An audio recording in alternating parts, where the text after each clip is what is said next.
Hello everyone, আসসালামু আলাইকুম। কেমন আছেন সবাই? আশা করি সবাই ভালো আছেন। আজকে চুলায় বাটার বন বানাবো, এজন্য এখানে ময়দা নিয়ে নিয়েছি।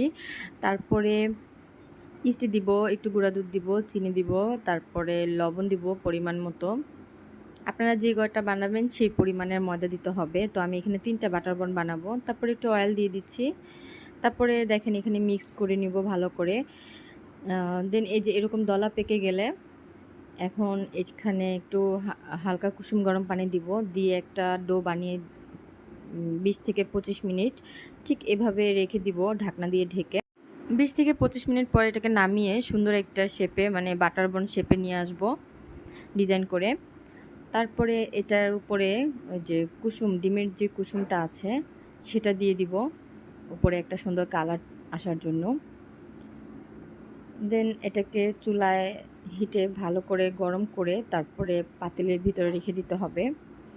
এই যে তারপরে 1 ঘন্টা পরে, ঠিক 1 ঘন্টা পরে এটাকে নামিয়ে ফেলতে হবে। দেখুন আমার বাটার বনটা রেডি হয়ে গেছে। এতটা সফট হয়েছে, আলহামদুলিল্লাহ, খেতেও বেশ দারুণ মজা হয়েছে।